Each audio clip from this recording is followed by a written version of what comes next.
Hello बच्चों, welcome to wonder mind. आज के क्लास में हम IUPAC का लेक्चर नंबर 3 पढ़ेंगे। तो आइए देखते हैं लेक्चर नंबर 3 में क्या क्या पढ़ना है। तो लेक्चर नंबर 3 में हम पढ़ेंगे क्या क्या। सबसे पहले हम पढ़ेंगे क्या, सिग्मा एवं पाई बांड की गणना। तो कैसे सिग्मा एवं पाई बांड को काउंट किया जाता है उसको सीखेंगे। फिर उसके बाद हम सीखेंगे कार्बनिक यौगिकों में जो कार्बन होता है उसका संकरण कैसे ज्ञात किया जाता है। फिर आगे देखेंगे संकर कक्षकों की विद्युत ऋणात्मकता क्या होती है, उसके बारे में सीखेंगे। फिर क्रियात्मक समूह क्या होता है, फिर सजात क्या होते हैं उसके बारे में सीखेंगे।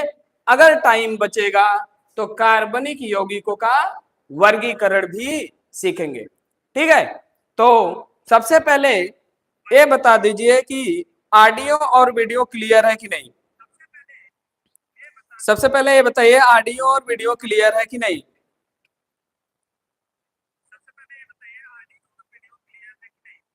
ठीक है, चलिए तब स्टार्ट करते हैं लेक्चर नंबर 3। तो देखिए क्या लेना है। सबसे पहले हम पढ़ेंगे क्या, सिग्मा एवं पाई बंद की गणना, calculation of sigma and pi bond. तो देखो सिग्मा एवं पाई बांड को कैसे काउंट किया जाता है, आइए समझते हैं। देखो ये क्या है, ए एटम ए है और ए एटम बी है, इसके बीच में अगर सिंगल बांड है, एकल बांड है, तो हमेशा कौन सा बांड होता है, वो सिग्मा बांड होता है। ठीक, अगर दो एटम के बीच में डबल बांड है तो उसमें एक बांड सिग्मा होता है और एक बांड क्या होता है, पाई बांड होता है। अगर दो एटम के बीच में ट्रिपल बांड है तो उसमें एक बांड सिग्मा होता है और दो बांड क्या होता है, पाई होता है। अगर इतनी बातें पता है तो हम सिग्मा एवं पाई बांड को क्या कर लेंगे, कैलकुलेट कर लेंगे। ठीक, तो क्या समझ में आया है, बताइए फटाफट से। इतना समझ में आया है कि नहीं आया है, इतना समझ में आया कि नहीं आया।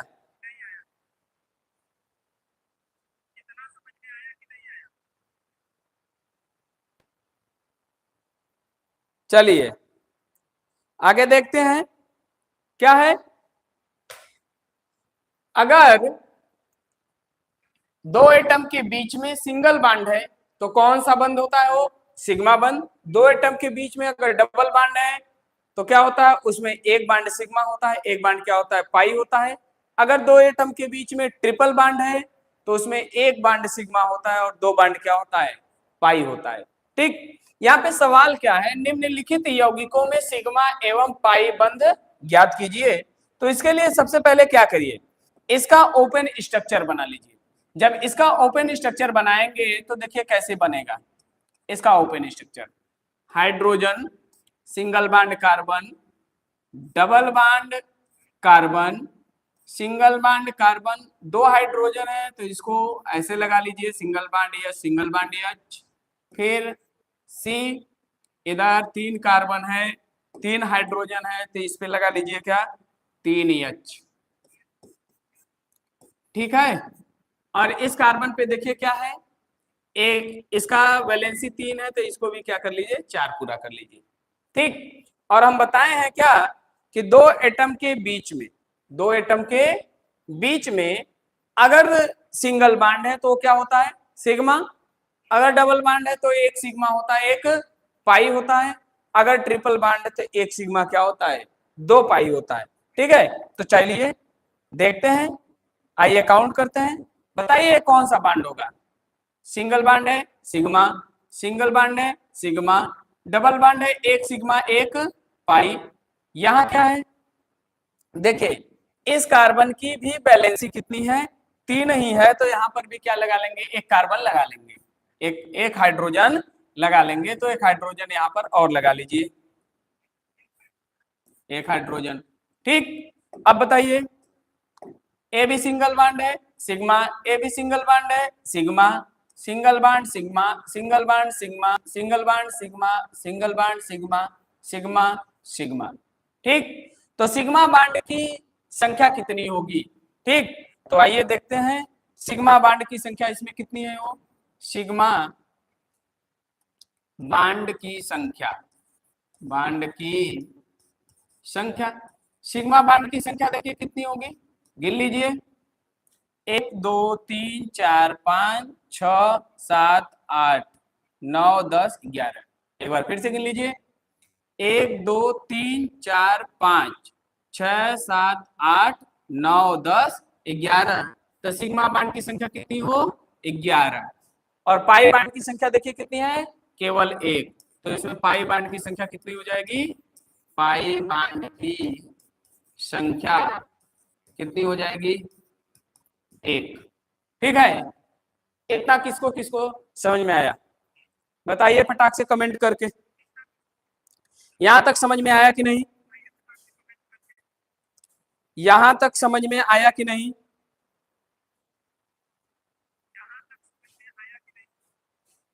बताइए फटाफट से।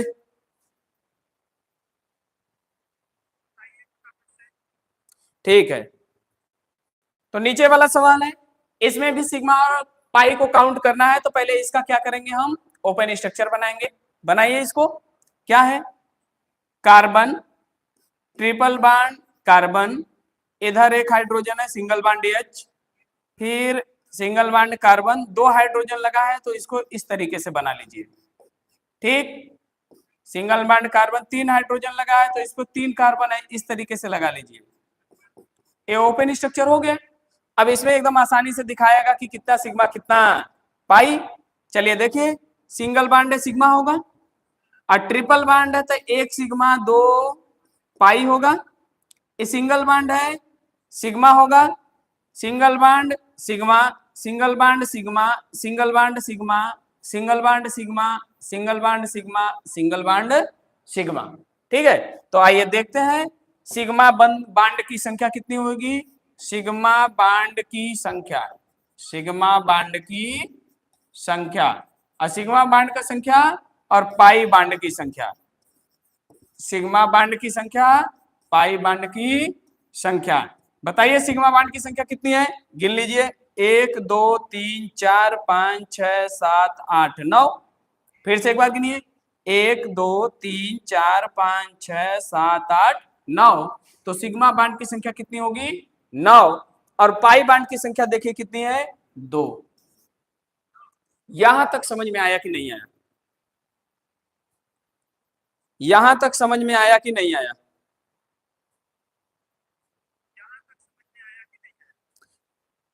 बिल्कुल सही जवाब है, 9 सिग्मा 2 पाई।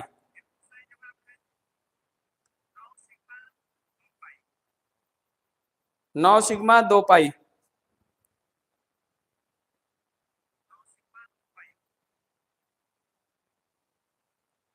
चले आगे, ठीक है।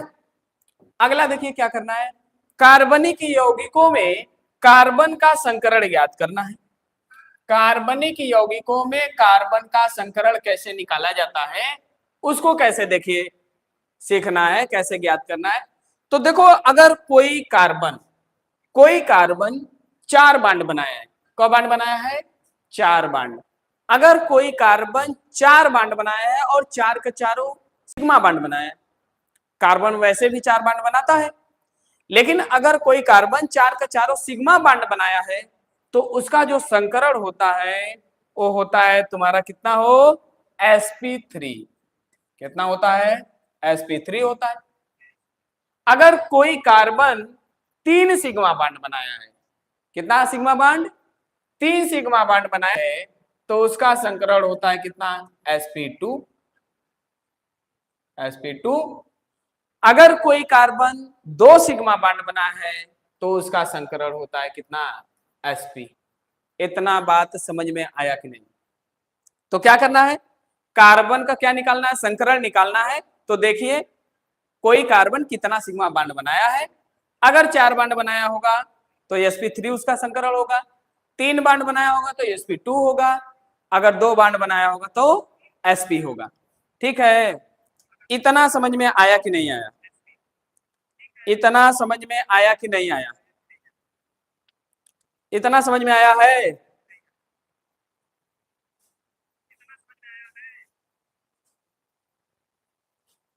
चलिए तो चलिए देखते हैं आगे।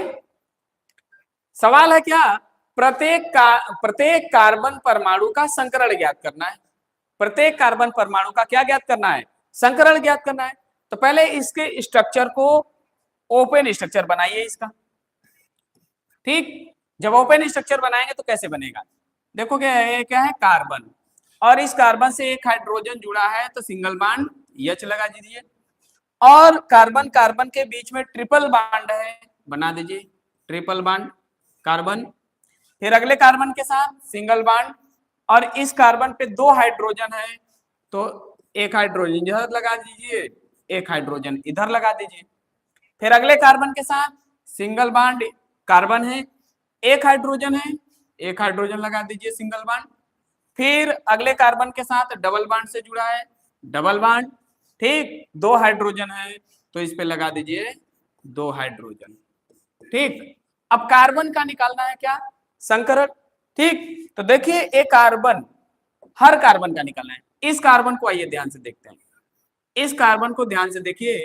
एक कार्बन बताइए कितना सिग्मा बॉन्ड बनाया है, एक ठो इधर एक ठो इधर, एक और सिग्मा बॉन्ड बनाया है, 2 ठो, क्योंकि देखो ए वाला जो बॉन्ड है ए सिग्मा है और ए वाला सिग्मा है, बाकी ये दोनों तो पाई है। 4 बॉन्ड बनाया है, 4 में से 2 ठो कहता है सिग्मा बॉन्ड है। अगर कोई कार्बन 2 सिग्मा बॉन्ड बनाता है तो उसका संकरण क्या हो जाता है, बताइए फटाक से। उसका संकरण क्या होगा, इसका संकरण होगा क्या, sp। ठीक, अब इस कार्बन को देखिए, इस कार्बन को ध्यान दीजिए। एक कार्बन देखिए कितना बनाया है सिग्मा बॉन्ड, एक कार्बन भी 2 सिग्मा बॉन्ड बनाया है, एक ए वाला सिग्मा एक ए वाला सिग्मा। इसके लिए भी ये दोनों क्या है, पाई होगा, तो इसका भी संकरण क्या हो जाएगा, 2 सिग्मा मतलब sp, 2 सिग्मा मतलब sp। ठीक, इस कार्बन को ध्यान से देखिए, एक कार्बन कितना बॉन्ड बनाया है, वो 4 बॉन्ड बनाया है, और 4 का चारों देखो क्या है, सिग्मा सिग्मा सिग्मा, चारों सिग्मा बॉन्ड है। अगर कोई कार्बन 4 सिग्मा बॉन्ड बनाता है तो उसका संकरण क्या हो जाता है, बताइए sp3। तो इसका संकरण हो जाएगा तुम्हारा क्या, sp3। क्या होगा, sp3, क्या होगा sp3। ठीक, अगले कार्बन पे चलते हैं। इस कार्बन को ध्यान दीजिए, एक कार्बन कितना सिग्मा बॉन्ड बनाया है, 1 सिग्मा 2 सिग्मा 3 सिग्मा, एक तो पाई है। इस कार्बन के पास 3 सिग्मा बॉन्ड है, इसलिए 3 सिग्मा बॉन्ड है तो इसका संकरण क्या हो जाएगा, sp2। क्या हो जाएगा, sp2। ठीक, अगले कार्बन को देखिए, एक कार्बन कितना सिग्मा बॉन्ड बनाया है, ए भी 1 2 3, 3 ठो सिग्मा, एक पाई बनाया है तो इसके पास भी 3 ठो सिग्मा है, तो इसका भी संकरण क्या हो जाएगा, sp2। ठीक है, यहां तक समझ में आया कि नहीं, बताइए फटाफट से।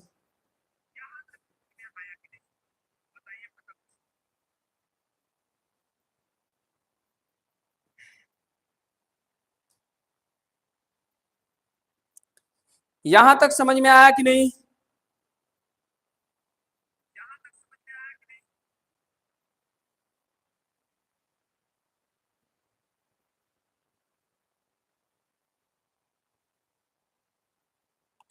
चलिए सभी लोगों का जवाब है यस सर, यस सर, मतलब यहां तक समझ में आ गया है। चलिए आगे, अब आगे देखिए अगला सवाल क्या है, एक सवाल है, इस सवाल में भी क्या निकालना है हमको, हर कार्बन का संकरण निकालना है। अब देखिए हर कार्बन का संकरण निकालना है तो हर कार्बन का पहले इसका क्या बनाइए, ओपन स्ट्रक्चर बनाइए। जब ओपन स्ट्रक्चर बनाएंगे तो क्या, यहां पर कार्बन होगा, ठीक, double bond carbon, single bond carbon, single bond carbon, triple bond carbon, single bond carbon, single bond carbon. ठीक, कार्बन जितना भी बॉन्ड बनाया है उसके अलावा बाकी इसके वैलेंसी को हाइड्रोजन से पूरा करिए। कार्बन टोटल 4 बॉन्ड बनाता है, जितना भी बनाया है उसके अलावा हाइड्रोजन से उसके वैलेंसी को पूरा करिए। जब वैलेंसी को पूरा करेंगे तो इस कार्बन पे कितना हाइड्रोजन लगेगा हो, इस कार्बन पे कटे हाइड्रोजन लगेगा 2 ठो, इस कार्बन पे 1 हाइड्रोजन, एक कार्बन 2 बॉन्ड बनाया है तो वैलेंसी पूरा करने के लिए 2 हाइड्रोजन लगाएंगे।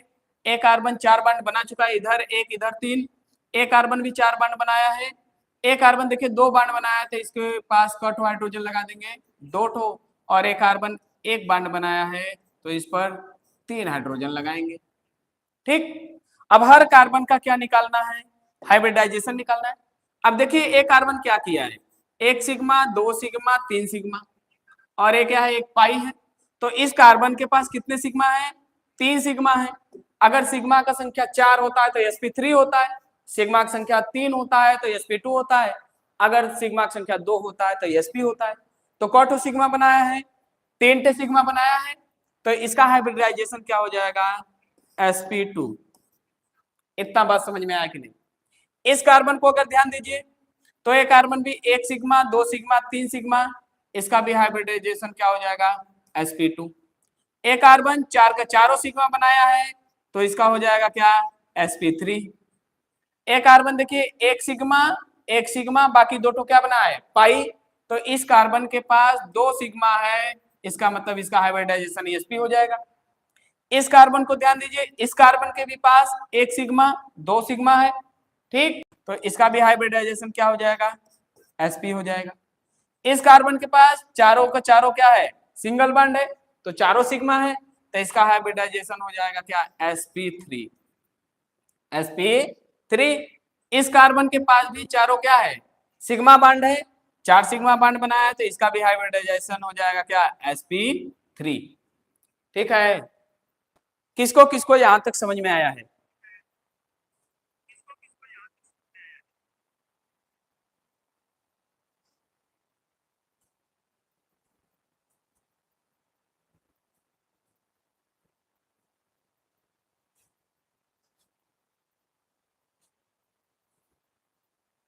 चलिए आगे चलें, यहां तक समझ में आया है।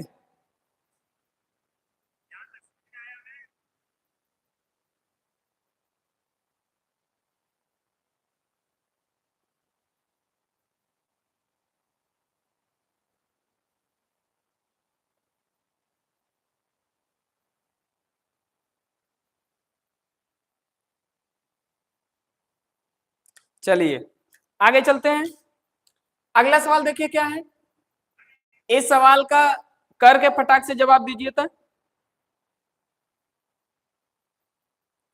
इस सवाल को करिए और फटाफट से जवाब दीजिए।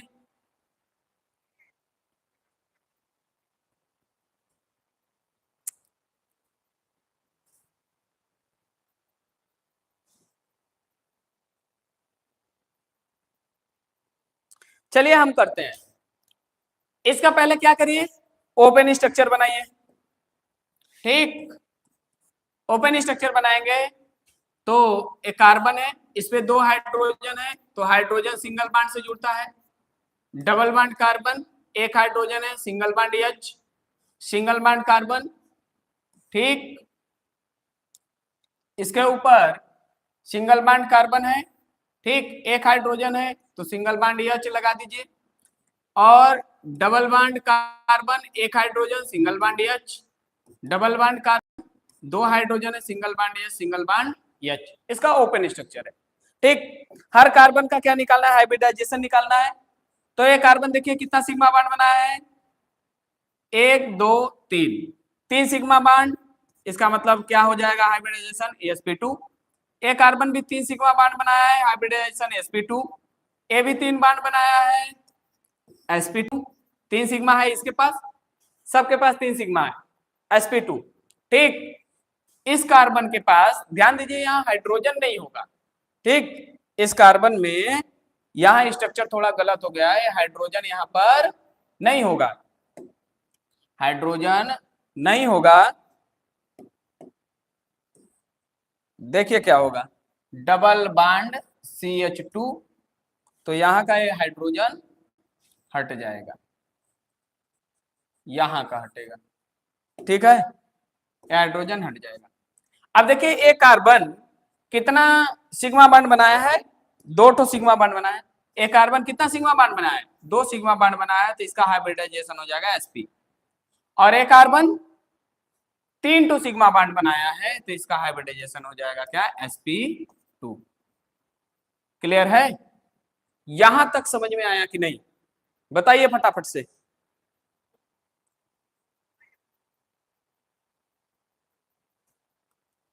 यहां तक समझ में आया कि नहीं, बताइए फटाफट से।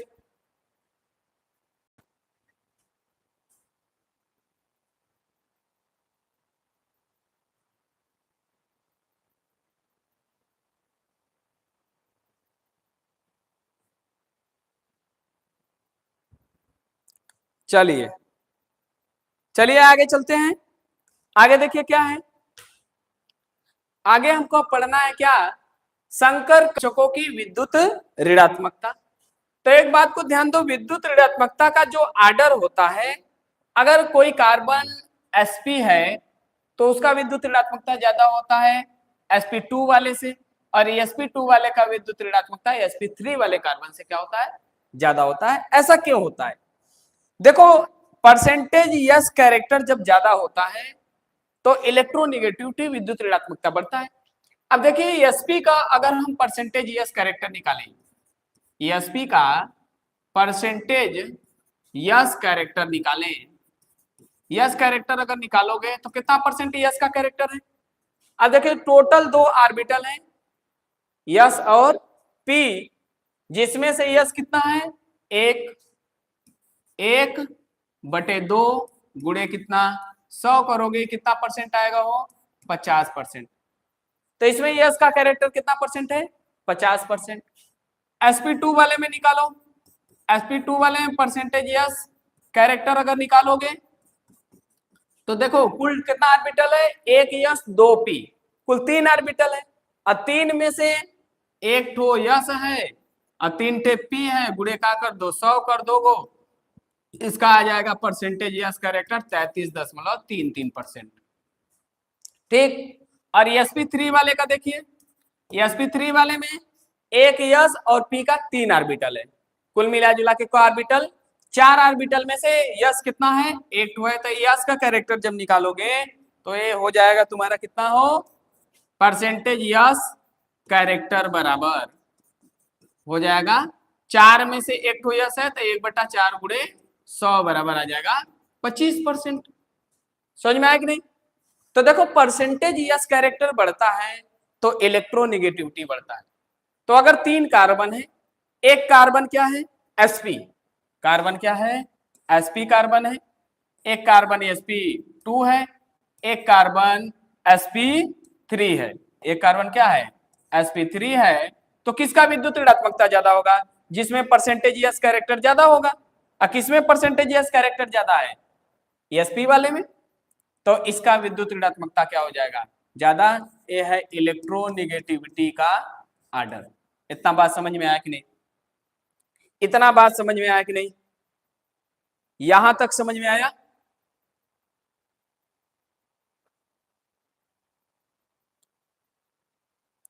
यहां तक समझ में आया कि नहीं। चलिए अब देखिए एक नोट पॉइंट, विद्युत ऋणात्मकता का क्रम क्या होता है, सबसे ज्यादा विद्युत ऋणात्मकता फ्लोरीन का होता है, ऑक्सीजन का होता है, फिर नाइट्रोजन का होता है, लेकिन ध्यान दीजिएगा नाइट्रोजन से ज्यादा कार्बन sp का होता है, sp कार्बन का नाइट्रोजन से भी अधिक होता है विद्युत ऋणात्मकता, फिर नाइट्रोजन का होता है, फिर sp2 कार्बन को होता है, फिर sp3 कार्बन को होता है। इस ऑर्डर को याद कर लीजिए, काम देगा, ठीक है। तो विद्युत ऋणात्मकता समझ में आया कि नहीं, परसेंटेज यस कैरेक्टर बढ़ेगा तो विद्युत ऋणात्मकता बढ़ेगा, ठीक है। यहां तक समझ में आया। आगे देखिए, आगे पढ़ना है क्या, क्रियात्मक समूह क्या होता है। तो देखिए क्रियात्मक समूह क्या होता है, क्रियात्मक समूह फंक्शनल ग्रुप। क्रियात्मक समूह क्या होता है, परमाणु या परमाणुओं का समूह होता है। क्रियात्मक समूह क्या होता है, परमाणु या परमाणुओं का समूह होता है जो किसी भी कार्बनिक यौगिक में एक विशेष प्रकार से जुड़ा होता है और जुड़ने के बाद उस कार्बनिक यौगिक के विशिष्ट रासायनिक गुणों का क्या करता है, निर्धारण करता है या फिर विशिष्ट रासायनिक गुणों के लिए क्या होता है, उत्तरदायी होता है। समझ में आ गया नहीं? तो क्रियात्मक समूह क्या है? परमाणु या परमाणुओं का समूह होता है जो क्या करता है, किसी भी कार्बनिक यौगिक से एक विशेष प्रकार से जुड़ता है और उस कार्बनिक यौगिक के विशेष गुणों का विशेष गुणों के लिए या विशिष्ट गुणों के लिए क्या होता है, उत्तरदायी होता है। ठीक, जैसे क्रियात्मक समूह के कुछ एग्जाम्पल हैं, जैसे हाइड्रोक्सिल समूह OH ग्रुप, एल्डिहाइड समूह CHO ग्रुप और कार्बोक्सिलिक अम्ल समूह COOH ग्रुप। ठीक है, तो क्रियात्मक समूह क्या होता है, समझ में आया कि नहीं आया? क्रियात्मक समूह कोई परमाणु होगा या परमाणुओं का समूह होगा, करता क्या है, किसी भी कार्बनिक यौगिक से विशिष्ट तरीके से विशेष तरीके से जुड़ेगा और उसके विशिष्ट गुणों का क्या करेगा, निर्धारण करेगा। उसे ही कहते हैं क्या, क्रियात्मक समूह। इसके एग्जाम्पल हैं जैसे हाइड्रोक्सिल समूह, एल्डिहाइड समूह और कार्बोक्सिलिक अम्ल समूह। बहुत सारे होते हैं, अभी आगे के क्लास में जब IUPAC स्टार्ट होगा तब उसको भी देख लेंगे कौन कौन क्रियात्मक समूह। ठीक है, इतना समझ नहीं, इतना समझ में आया, इतना समझ में आया, इतना समझ में आया है? चलिए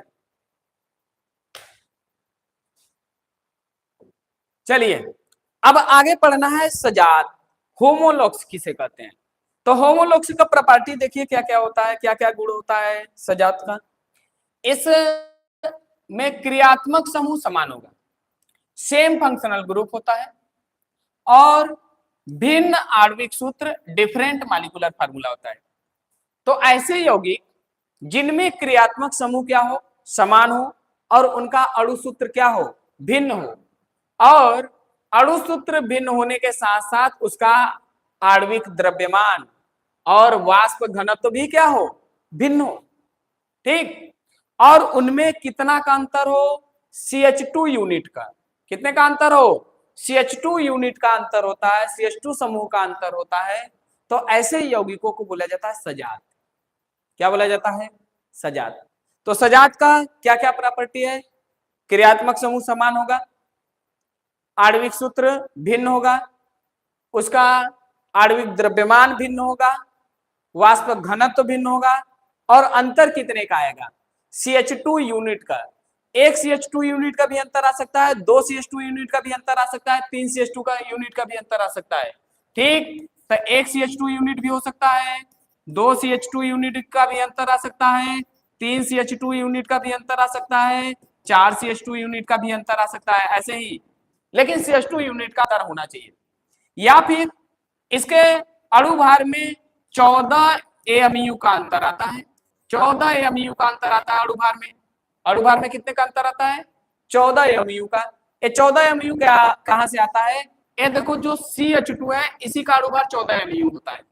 12 + 2 आ जाएगा, कितना AMU हो, 14 AMU। ठीक, तो ऐसे यौगिक जिनमें क्रियात्मक समूह क्या हो, समान हो, लेकिन उसका अणु सूत्र क्या हो, भिन्न हो, आणविक द्रव्यमान क्या हो, भिन्न हो, वाष्प घनत्व क्या हो, भिन्न हो, और अंतर कितने का होना चाहिए, CH2 यूनिट का होना चाहिए। चाहे एक CH2 यूनिट का अंतर हो, चाहे 2 CH2 यूनिट का अंतर हो, चाहे 3 CH2 यूनिट का अंतर हो, और उसके अणुभार में कितने का अंतर होना चाहिए, 14 का अंतर हो, 14 के मल्टीपल में अंतर हो, मतलब 14 का अंतर हो, चाहे 28 का अंतर हो, चाहे 42 का अंतर हो, चाहे 56 का अंतर हो। समझ में आया कि नहीं? तो उन यौगिकों को क्या बोला जाएगा, सजात। समझ में आया यहां तक? यहां तक समझ में आया कि नहीं? यहां तक समझ में आया कि नहीं?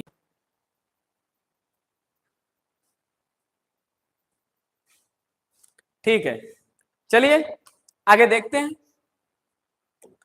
अगला क्या है, सवाल पूछ रहा है क्या, सजातीय युग्म ज्ञात कीजिए, सजातीय युग्म ज्ञात कीजिए, सजातीय युग्म ज्ञात कीजिए।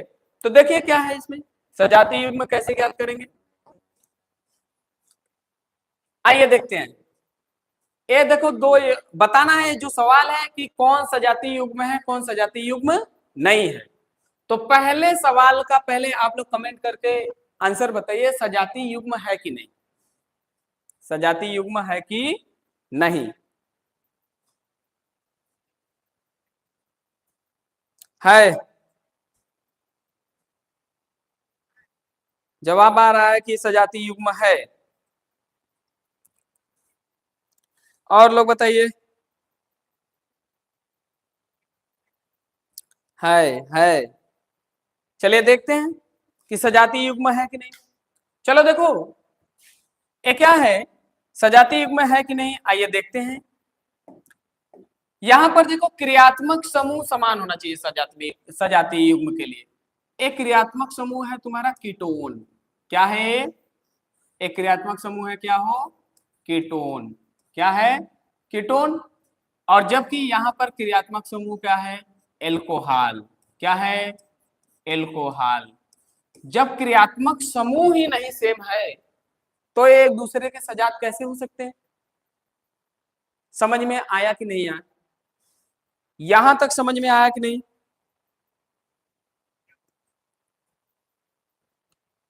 अभी को जवाब आ रहा है कि नहीं है।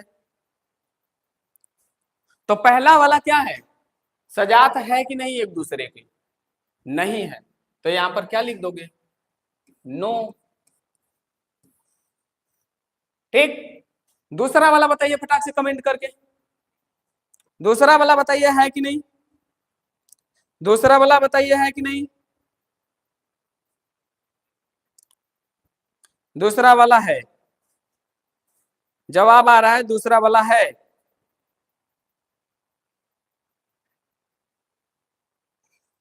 दूसरा वाला होमोलॉग्स है कि नहीं, होमोलॉगस पेयर है कि नहीं है, दूसरा वाला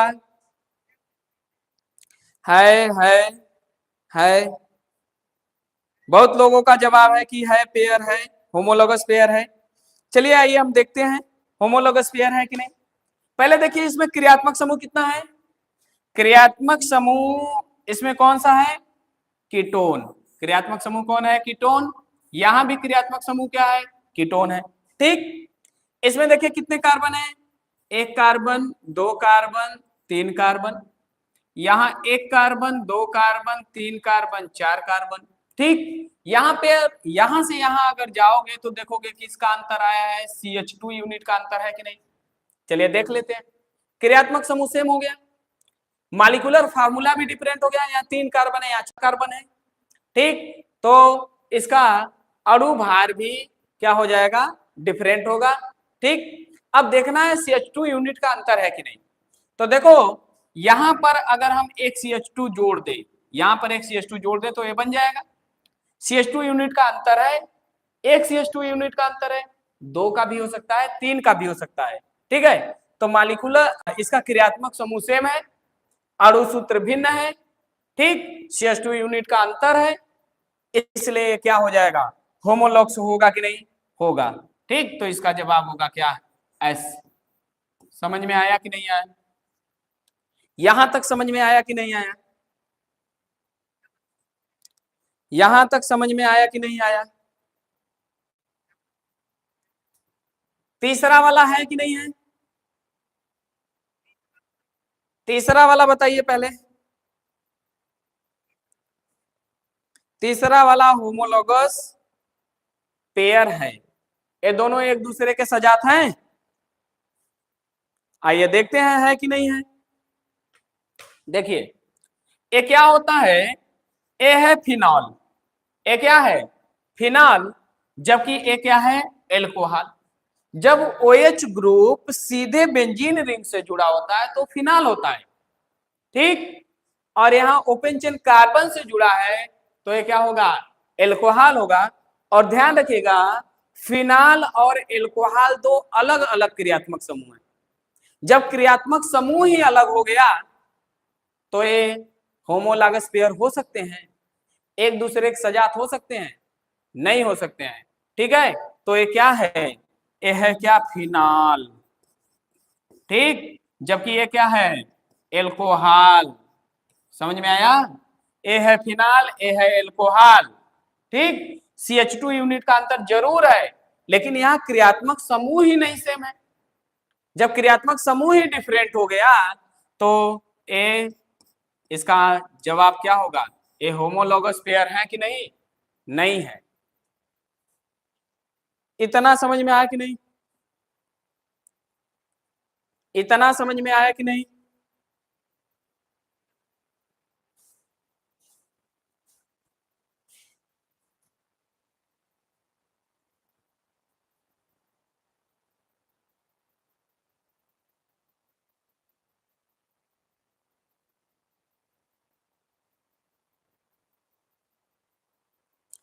चलिए क्वेश्चन नंबर 4 देखिए, चौथा क्वेश्चन नंबर देखिए। क्वेश्चन नंबर 4 बताइए, होमोलॉगस पेयर है कि नहीं। क्वेश्चन नंबर 4 बताइए, होमोलॉगस पेयर है कि नहीं।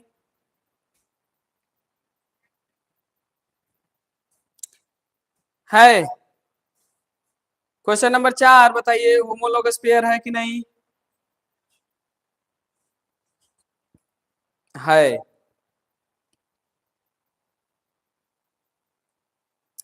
क्वेश्चन नंबर 4 बताइए, ये होमोलॉगस पेयर है कि नहीं।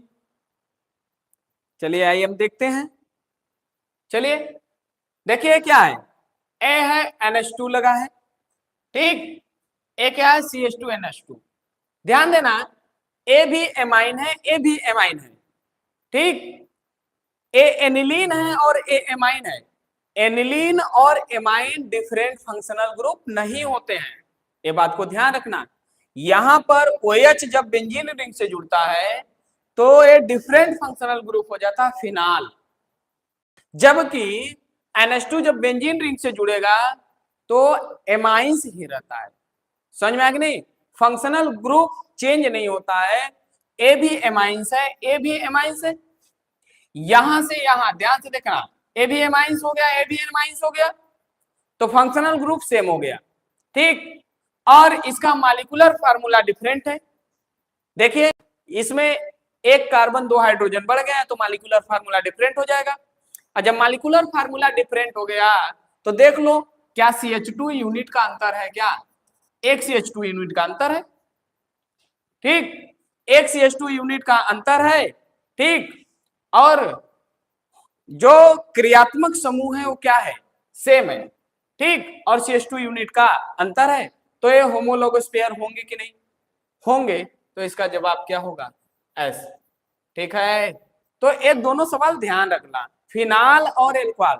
OH के केस में अगर बेंजीन डायरेक्ट, अगर OH के केस में OH बेंजीन रिंग से डायरेक्ट जुड़ा तो फिनाल हो जाता है।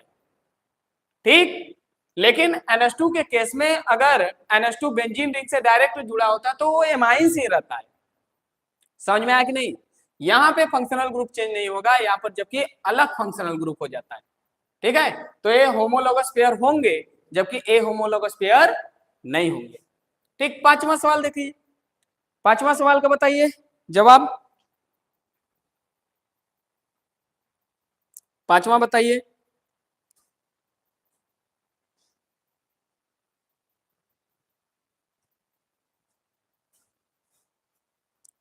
पांचवा नहीं है, पांचवा है। देखिए कैसे, पांचवा देखिए, इतना संरचना देखिए, अगर तो इतना तो सब में दोनों जगह सेम है। ठीक, यहां पर एक CH2 और CH3, एक CH2, यहां पर दो CH2 का अंतर है। ठीक, यहां से यहां कितने CH2 का अंतर है, दो CH2 का अंतर है। ठीक, कितने CH2 का अंतर है, दो CH2 का अंतर है। ठीक, तो यहां पर देखिए क्या है, क्रियात्मक समूह सेम है, ए भी एल्केन है, ए भी एल्केन है। मॉलिक्यूलर फार्मूला डिफरेंट है, या 3 कार्बन है या उससे ज्यादा है तो मॉलिक्यूलर फार्मूला भी डिफरेंट हो जाएगा। अब अंतर देखना है कितने का अंतर है। यहाँ पर देखो 2 CH2 का अंतर है, चाहे 1 CH2 का अंतर है, चाहे 2 CH2 का अंतर है, चाहे 3 CH2 का अंतर है, अगर ऐसा है तो होमोलॉगस होता है। मतलब ये होमोलॉगस पेयर है कि नहीं है, ये भी क्या है, होमोलॉगस पेयर है। यहां तक समझ में आया कि नहीं आया? बहुत लोगों का जवाब है कि 5 वाला है, 5 वाला है। ठीक है, तो 5वां वाला होमोलॉगस पेयर है। ठीक है, इतना समझ में आया कि नहीं आया? बताइए फटाफट से। इतना समझ में आया? चलिए, तो आज के क्लास में बस इतना ही। इसके आगे पढ़ेंगे हम नेक्स्ट क्लास में।